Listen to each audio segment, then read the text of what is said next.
নমস্কাৰ একদম গৰম খবৰ এটা দিবলৈ আহিছোঁ বন্ধু বান্ধৱীসকল। আপোনালোকে গম পাইছেনে নাই খবৰটো?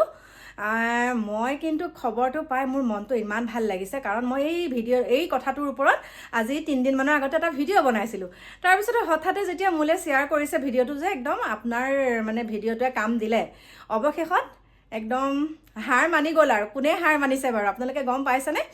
ভাল লাগিলে মনটো, কিন্তু শেষত কিন্তু আকৌ এটা কথাত বহুত বেয়া লাগিলে। কি বেয়া লাগিলে সেইটো বাৰু আপোনালোকে মোৰ এই যিটো ভিডিঅ' আপোনালোকৰ মাজলৈ দিছোঁ সেই ভিডিঅ'টো চাওক, তাৰপিছত গম পাব।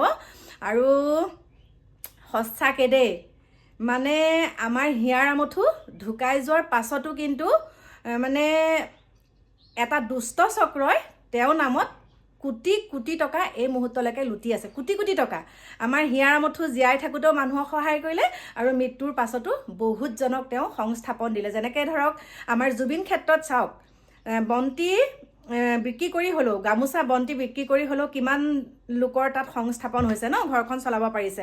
আৰু সেই অনুক্ৰমে এতিয়া দুষ্ট চক্ৰৰ যিটো মানে আমাৰ হিয়াৰ আমঠুৰ বন্ধুবৰ্গ কিছুৱে, সকলো নহয়, কিছুমানে কি কৰিছে, তেওঁৰ নামত কিছুমান লুণ্ঠন ৰাজ্য চলাইছে। আৰু তাৰে ভিতৰত এয়া যে এখন চিনেমা ৰিলিজ ল'বলৈ গৈ আছে, ৰিলিজ দিলে নেকিও নাজানো বাৰু, কিন্তু নাচাওঁ বাৰু, আমি এইটো দেখাই দিছোঁ, নাচাওঁ আমি চিনেমা। কিন্তু তাৰ আগত যিটো টেইলাৰিং দেখিলোঁ, সেইটো আপোনালোকে এইটো ভিডিঅ' চাওক, তেতিয়া গম পাব। মোৰ যে মাথা গৰম হৈ গৈছে। কিন্তু প্ৰথমৰখিনিত মানে এটাই ভাল লাগিলে, ইতিমধ্যে মানে পুলিচে তেওঁক এৰেষ্ট কৰিলে। আৰু কৰাৰ পাছত যেতিয়া তেওঁক পুলিচে লৈ গৈছে, লৈ যোৱাৰ পিছত তেওঁৰ মুখৰ পৰা এটাই বাক্য ওলাইছে, সঁচা কথা ক'লে বোলে মানুহক এনেকুৱাখিনি কৰেই। গতিকে তেওঁনো কি সঁচা কথা ক'লে আপোনালোকে এই ভিডিঅ'টো চাওক, তাৰপিছত মই আপোনালোকৰ ওচৰলৈ আহি আছোঁ অকণমান দেৰিকৈ। এইখিনিতে আকৌ আৰু এটা কথা কৈ লওঁ দেই, এইখিনিতে আৰু এটা কথা কওঁ, আপোনালোকে বাৰু সেই ভিডিঅ'টো চাব, মই আপোনালোকৰ মাজলৈ দিম। কথাটো হৈছে মানে একাংশই মানে মই যেতিয়া আমাৰ এই চিকা বাইদেউৰ ওপৰত ভিডিঅ' দিছোঁ, বা আমাৰ এইজনৰ ওপৰত মই ভিডিঅ' মানে বনাইছিলোঁ, তেতিয়া মোক কৈছে বোলে তয়ো বোলে সমালোচনা কৰিছিলি নহয়। আৰে বাবা, মোক দেখাই দিয়ক মই কোনটো ভিডিঅ'ত সমালোচনা কৰিছিলোঁ। মোৰ খং উঠিছিলে, মোৰ বুলিয়ে নহয়, প্ৰত্যেকজন জুবিন অনুৰাগীৰ খং উঠিছিলে যে এই মুহূৰ্তলৈকে আমাৰ হিয়াৰ আমঠুৰ পত্নী কিয় মনে মনে আছে। আৰু সেইকাৰণেহে আমি তেনেকৈ ক্ষোভত আমি মানে কিহৰ কাৰণে এনেকৈ আছে, ছিংগাপুৰ কিয় যোৱা নাই, কেছ ৰুজু কিয় কৰা নাই, তাৰ ওপৰতহে ভিডিঅ' বনাইছিলোঁ। আৰু এতিয়াতো ফুল ছাপোৰ্ট, আগতেও ফুল ছাপোৰ্ট, কিন্তু এই কথাকেইটাত বেয়া পাই আছিলোঁ, সেইটো কাৰণেহে ভিডিঅ' দিছিলোঁ।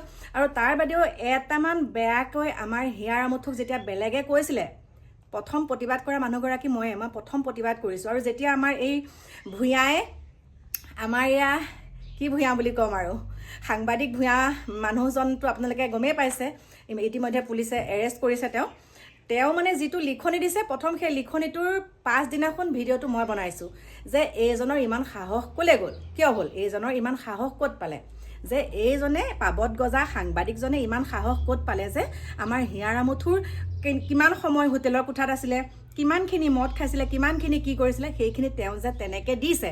আৰু তেওঁ তেনেকৈ সেই লিখনিখিনি দিয়াৰ পাছত সিদিনা হঠাতে আকৌ ক'লে যে মই লিখিছোঁহে, মইতো মুখেৰে কোৱা নাই, মই মুখেৰে কৈছোঁ নেকি। আৰে বাবা, তুমি লিখা আৰু কোৱা একেটাই হয়। তোমাৰ পেজৰ পৰা, তোমাৰ নিজৰ পেজটোৰ পৰা যেতিয়া সেই লিখনিটো যাব, তেনেহ'লে সেয়া বেলেগে দিছে নেকি, তুমিয়ে দিছা। গতিকে তোমাৰ ওপৰত মই ভিডিঅ' বনামেই, মই বুলি নহয়, বহুতে বনাই আছে, বহুত বেয়াকৈ কৈছে। আৰু তেওঁ নিজকে ইমান ভাল মানুহ বুলি যেতিয়া কৈছে, তেওঁ ভাল নেকি?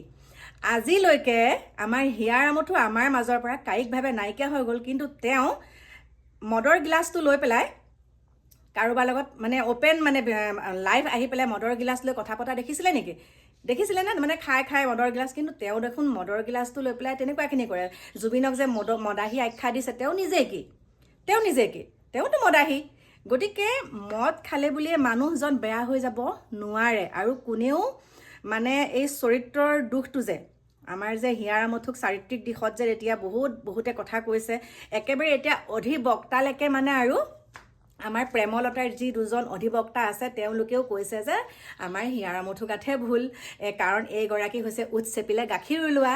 গতিকে উঠ চেপিলে গাখীৰ ওলোৱা, আৰু এয়া আমাৰ সাংবাদিক, আৰু লগতে লেখিকা পাবত গজা, এইবিলাকে যে যিখিনি কৰি আছে, আচলতে তেওঁলোকে আমাৰ হিয়াৰ আমঠুৰ কেৰা আঙুলিটোও যোগ্য নহয়, জ্বলি পকিহে এইবিলাক পলাপ বকিছে। গতিকে বেয়া কথা যেতিয়া আমি চকুৰ আগত দেখিম, সেইটো সমালোচনা বুলি ক'লেও কওক, কিবা বুলি ক'লেও কওক, সেইটোৰ ওপৰত ভিডিঅ' বনামেই। গতিকে চাওক, আমাৰ একেবাৰে সুন্দৰ কথোপকথন, ধুনীয়াকৈ ৰাইজৰ আগত বৰ ধুনীয়া কথা কোৱা আমাৰ সেই সাংবাদিকজনৰ এই মানে ভিডিঅ'টো চাওক তাৰপিছত সাংবাদিক অতনু ভূঞাৰ বাসগৃহৰ সন্মুখত আৰক্ষীৰ দল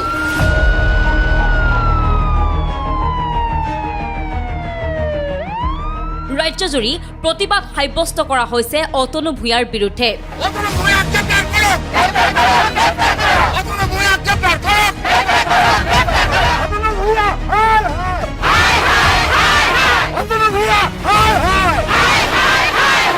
অতনু ভূঞা মুদ্ৰাবাদ ধ্বনিৰে প্ৰতিবাদ সাব্যস্ত কৰা হৈছে